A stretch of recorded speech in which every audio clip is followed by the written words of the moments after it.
I'm sure you've heard of some of these camera myths before. If you want to conserve battery life, do not use the LCD screen of your camera, use the electronic viewfinder instead.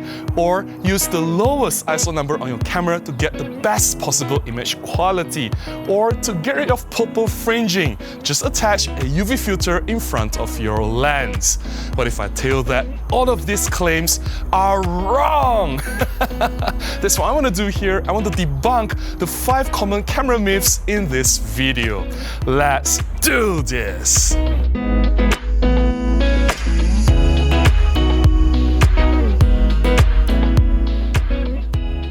Camera myth number 1. Use the lowest ISO number of your camera to get the best image quality.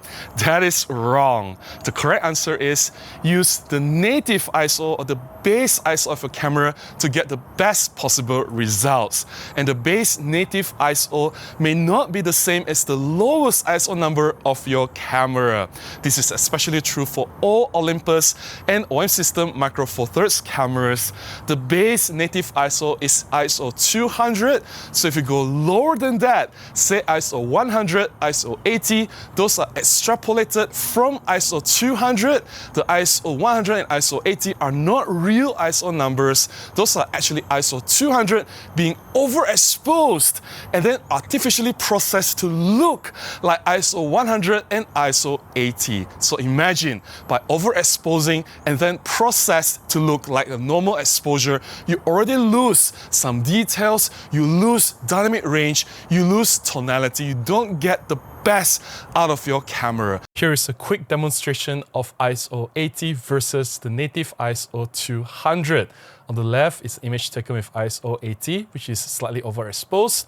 On the right is the image taken with ISO 200, also matching the exposure on the previous image.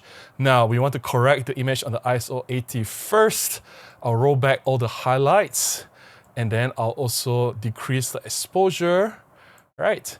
Then I will copy this adjustment to paste over to the ISO 200 image, and immediately you can see the difference. At the sky region, you can see that we still have some blue hues and some shapes of the clouds. You can see here, which were all totally lost, washed out in the ISO 80 image. You can recover more details in the highlight region with the ISO 200.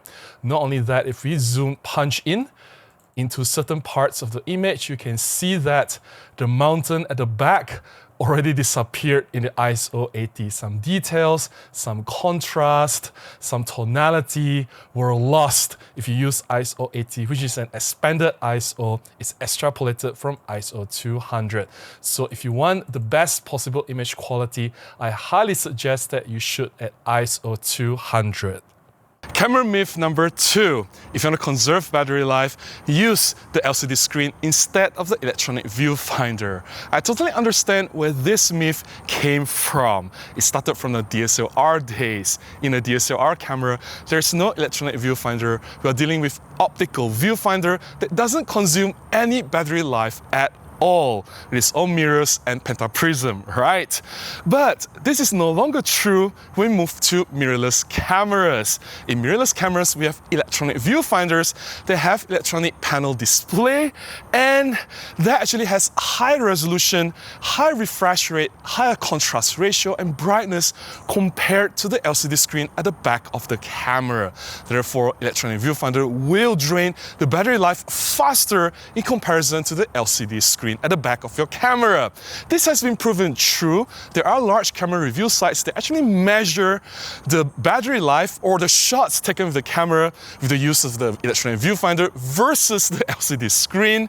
You can easily find this information available, and it shows that it is true. The electronic viewfinder will drain the battery faster than the camera's LCD screen. Camera myth number 3. all lenses should have image stabilization built in so that we can benefit from the dual IS or the 5-axis sync IS of the image stabilization in the lens working hand in hand together with the camera's in-body image stabilization. I definitely acknowledge the importance and the effectiveness of the dual IS or the 5-axis sync IS.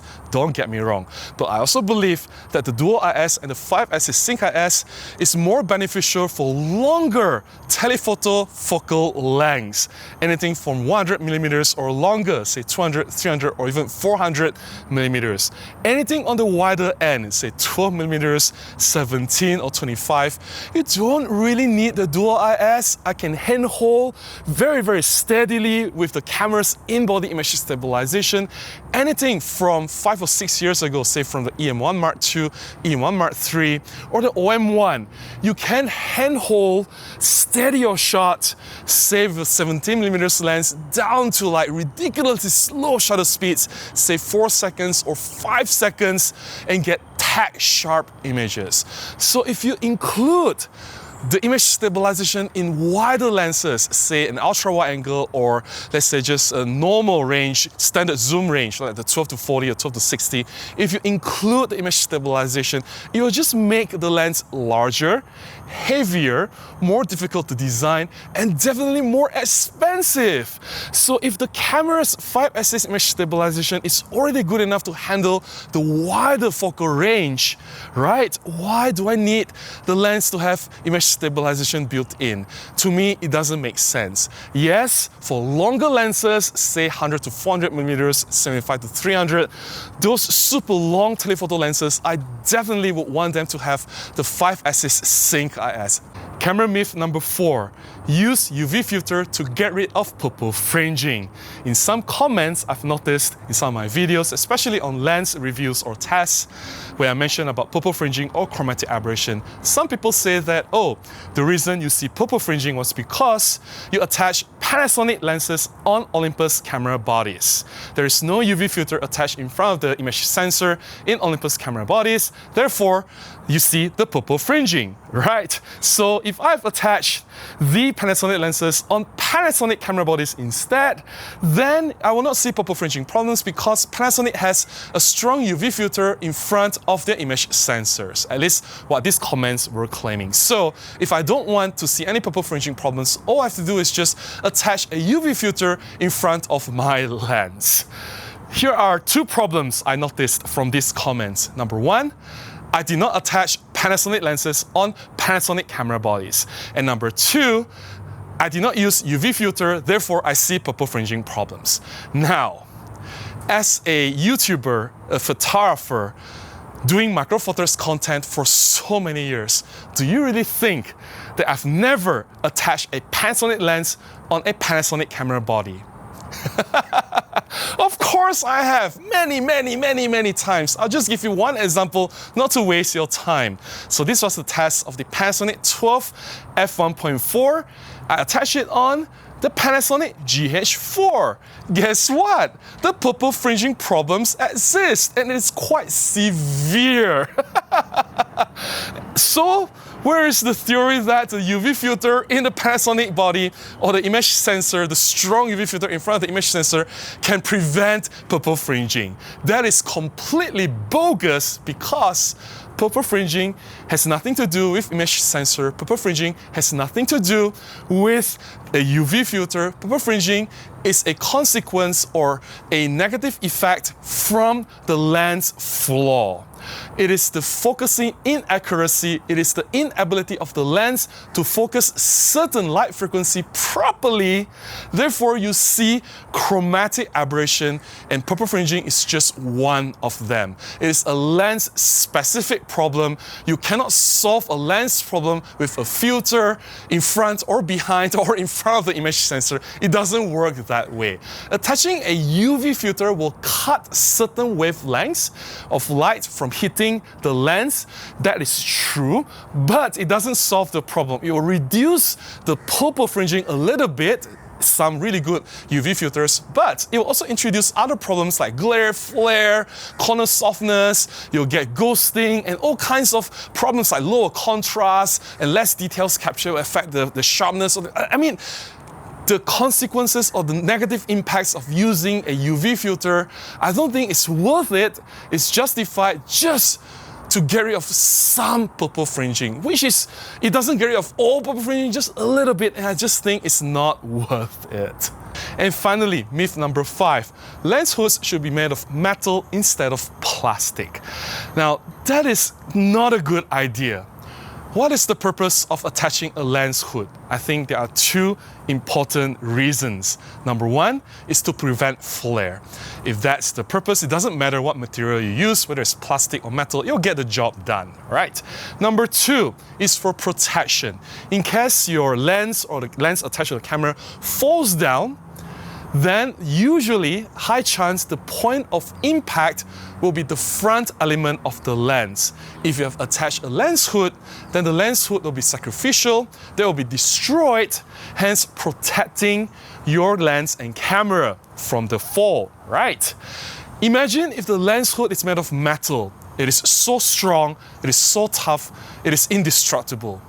It will transfer the impact, it will transfer the destructive force to the lens and the camera instead. In the process, you'll shatter your lens due to the fall.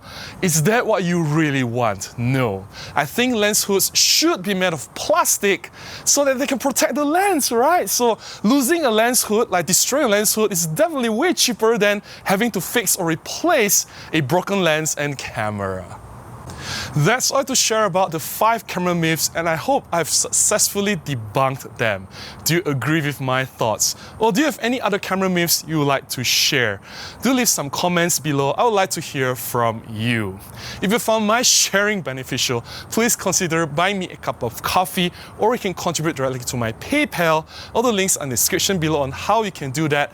Any support goes a long way, will definitely help me to continue sharing as much as I can here on this channel. Until the next one, please go out and take more photographs. Bye-bye!